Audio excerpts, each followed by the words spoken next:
ser justo.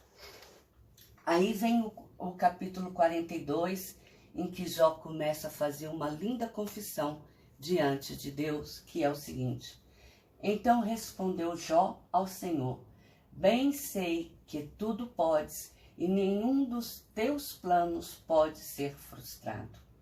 Quem é aquele, como disseste, que sem conhecimento encobre o conselho? Na verdade, falei do que não entendia, coisas maravilhosas demais para mim, coisas que eu não conhecia. Eu te conhecia só de ouvir falar, mas agora os meus olhos te veem. Por isso me abomino e me arrependo no pó e na cinza. Bom, Jó, a primeira coisa que fez, após ter uma conversa íntima, direta com Deus, depois que Deus chamou-lhe a atenção, foi reconhecer que não era nada diante de Deus. Jó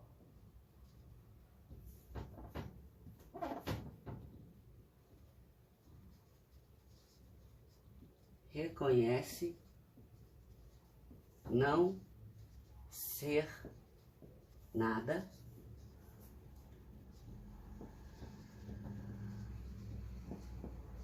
diante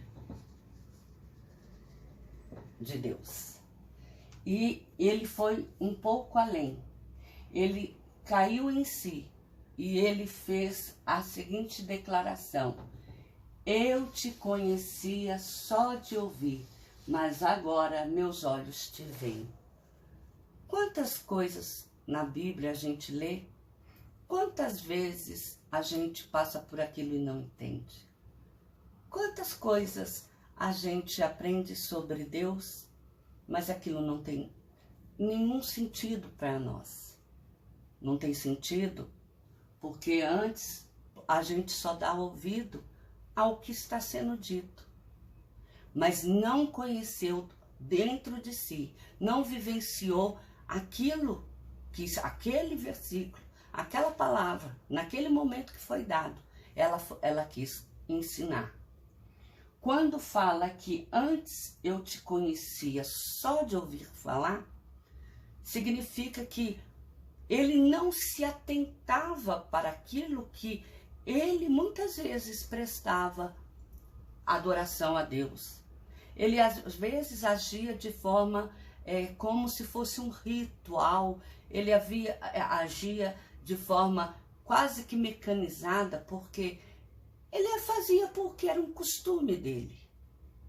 Mas a partir do momento em que ele teve o sofrimento, a partir do momento em que ele teve o conhecimento e aquela conversa íntima com Deus, aquilo que ele sabia sobre Deus deixou de ser apenas de ouvir falar, mas foi porque ele entendeu e alcançou a grandeza daquele ensinamento. Ele compreendeu a pequenez dele em relação à grandeza de Deus. Aí ele continua falando, Deus falando para os amigos de Jó, porque como vocês viram, eu falei anteriormente, os amigos de Jó ouviam aquilo que Jó falava e depois se reuniam e riam dele. Inclusive, se vocês forem ver, eles falavam até pela cidade. Como que Jó, ele era um lamuriador e uma pessoa que sofria, e mesmo assim ele continuava ali, perdendo tempo, tendo esperança em Deus. Aí Deus chamou a atenção desses amigos. Ele falou o seguinte: tendo o Senhor falado essas palavras, Jó, o Senhor disse também a Elifaz, o Temanita: a minha ira se acendeu contra ti e contra os teus 2 amigos, porque não disseste de mim o que era reto, como o meu servo Jó. Esse Elifaz, assim como os outros amigos que eram que eram com ele, que falavam mal, depois de ouvir toda a lamúria de Jó,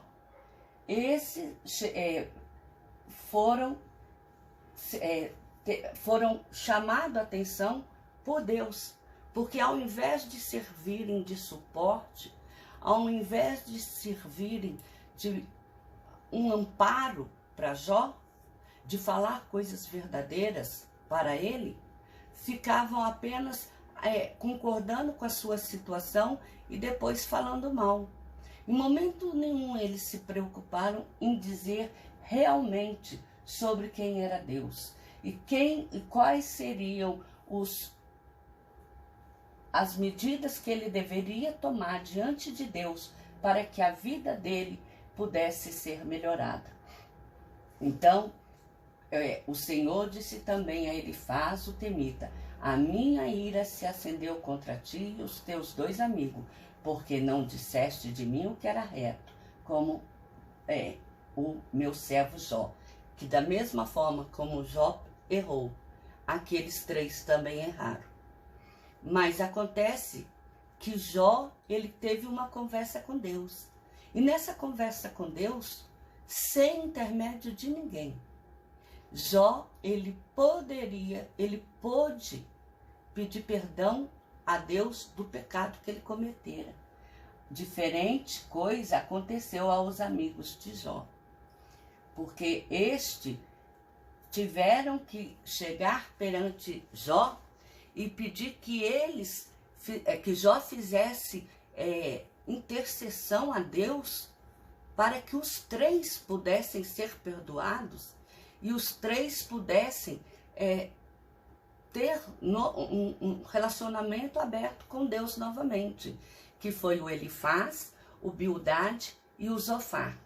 Eles tiveram que entregar a Jó holocaustos de 7 novilhos e 7 carneiros. Se Jó não intercedesse por eles,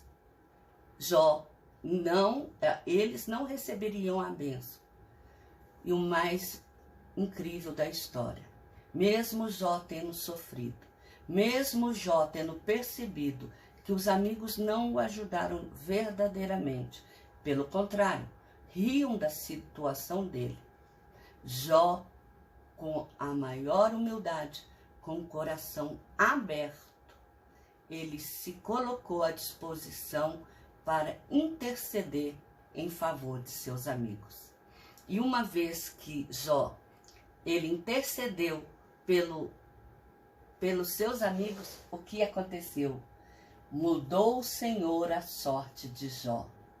Quando este orava pelos seus amigos, o Senhor deu em dobro tudo o que antes possuíra. O que aconteceu?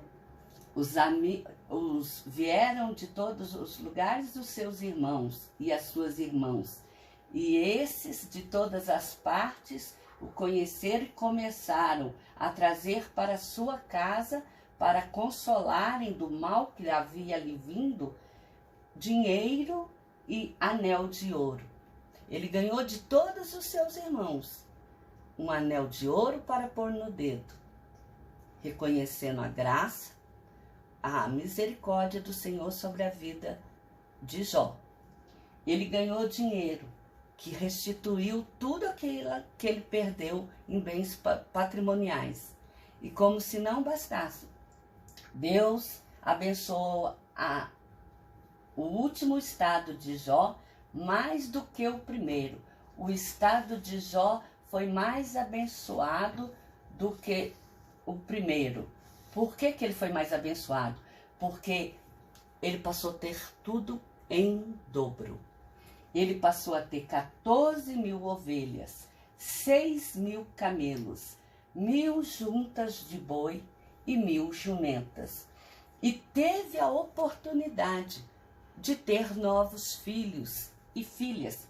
Isso não significa que o amor daqueles filhos que faleceram e se perderam tão tragicamente foi esquecido por Jó.